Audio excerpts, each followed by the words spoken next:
мамалар жаңағы пельмен деп жатасыздар ғой, қазір сол пельменнің нанын илеп, мына жылқының фарышы, яғни соған жуа қосып, кәдімгі үй жағдайдай біздікін тоже бұл балаларға да солай жасай береміз. Тұзды салып, өзіңіздің етіңіз тұздалған ба соған қарап, қарабұрышын қосасыз.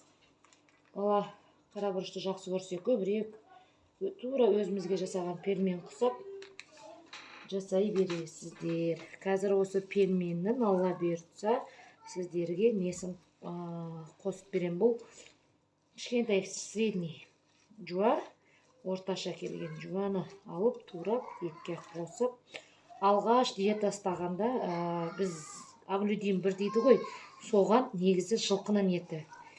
Жылқының етімен 1 жыл бала жылқы етін жеу керек, өйткені сиырдікін ол пока қорта алмайды. Котлетта, неде, аглюдин 1-де алғаш диагноз, яғни целиакия диагноз қойылған балалар жылқының етін жеу керек. Осыны біргелкі араластырып, жуасын қосып, пельмен жасаймыз.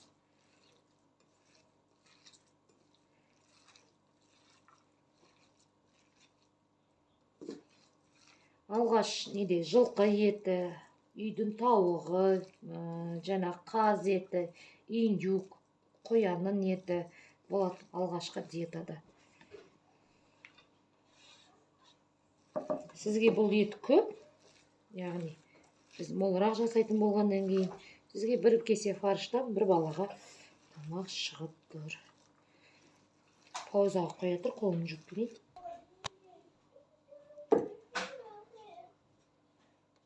Қостым ба? Жаңағы мамалар міне пельменнің тестасына 1 қасық кішкентай қасықпен тұз қостым. Мен енді сіздерге кішкентай порцияны көрсетіп жатырмын да, негізі көз мөлшермен суды нете беретімін, қоса беретімін. Өзіміздің еттің наны құсап илейсіздер. Негізі пельменнің несі осы ұннан манты, пельмен, етке өте жақсы шығады. Тек қана осымен жасаңыздар. Осы ұннан айбат шығады. Көбінесе бәрінен и границын ұны жақсы деп айтады, бірақ оны әлі қолданып көрмедік. Шер аламыз осы фирма.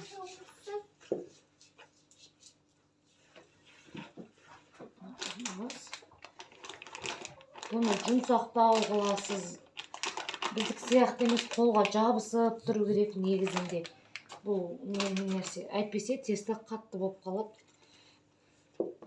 Кішкене бірінші түсіріп атқаннан кейін күнделікті істеп жатқан нәрсеміз ғой, бірақ қобалжиды екенсіз.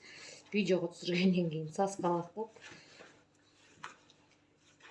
Бұл су ыстықтау болу керек. Өте ыстық емес.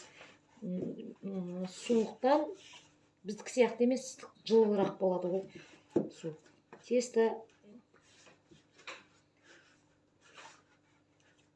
қолға пластилин сияқты, бұл крахмал болғаннан кейін пластилин сияқты жабысып тұр керек. Осы жұмсақтық болса, сіздерде жаяр кезде онды молырақ сеуіп жаясыздар.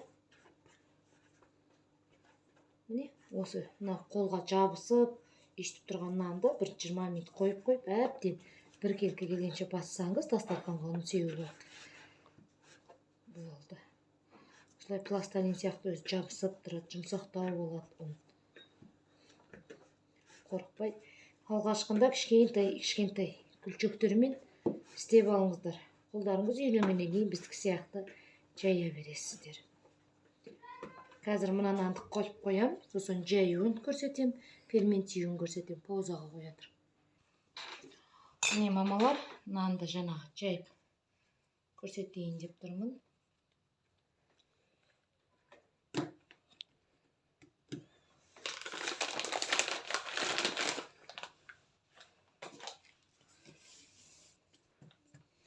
Менің оқтауым бөлек, негізінде оқтау бөлек болған дұрыс. Негізі оқтау бөлек басынан болады.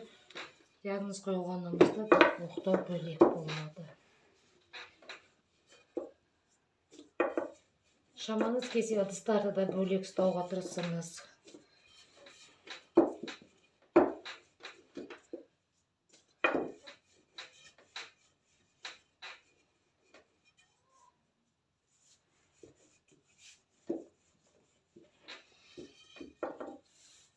Бұл біздің ұн сияқтағы нет кетпейді, ақырын басып, екі шетін басып отырып жаймасаңыз жыртылып кетеді көбінесе. Онды себесте ақырын басасыз.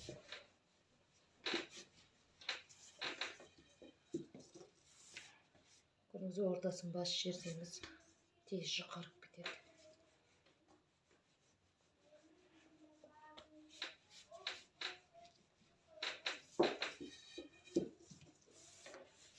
Оны видеоға түсірсем қобалжып, сасқалақтай кетесің. Күнделікті жасап жүрген затымыз, бірақ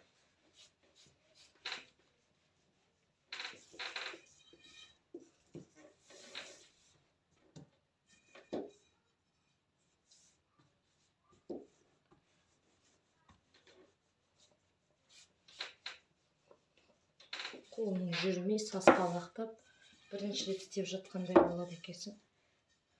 Әйтпесе үйде осы нанды күнделікті дәуін жайып жүрген адам едік.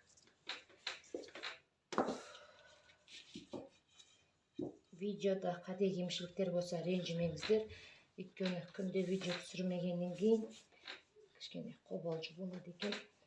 Сіздер көрсін, жасасын, үйренсін деп жатқаным. Соның үшін бұл монтаждалмаған видео. Қалай ес, солай түсіріп жатыр. Қалай күнделікті өмірде жасаймын балаларыма, солай түсіріп жатырмын.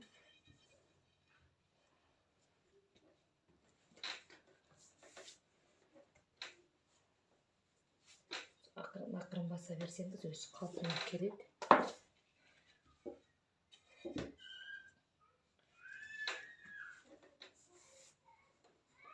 Осы тестаны рецепт мантыға, еттің нанына, жаңағы пельменешки дейді ғой, вареникиге, бәріне келе береді.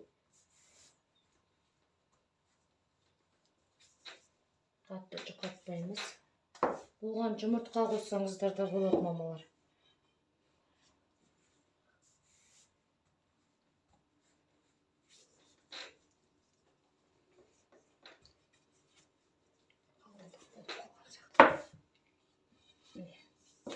Осыдан артық енді бұның жұқалығы.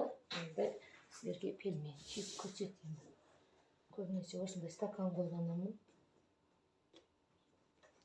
Стаканмен кесіп.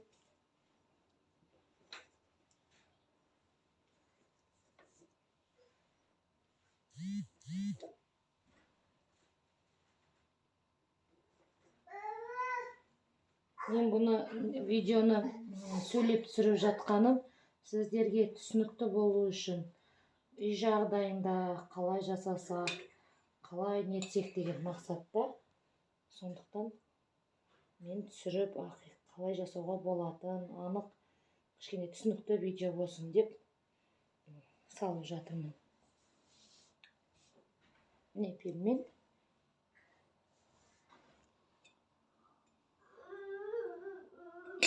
Бізде енді үйде 3 бала-шаға болған шулайды. Ол видеода көрініп қалады екен. Оған ренжімеңіздер.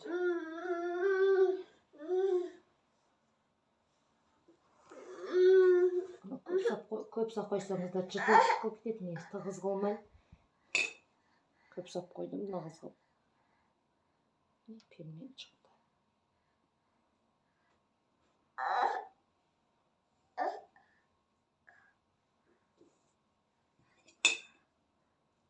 Осылай пельмен түйе бересіздер, болды. Пельменнің себі.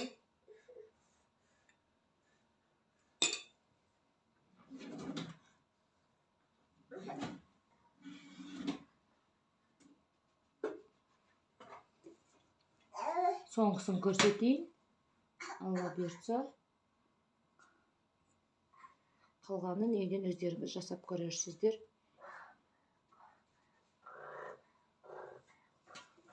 Пельменді мантываркаға, кәдімгі бізді сияқты тұзды суға жасай берсеңіздер болады.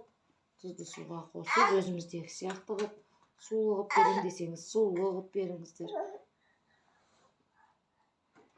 Мені қолдап, лайк, комментарий жазып, басып қойыңыздар.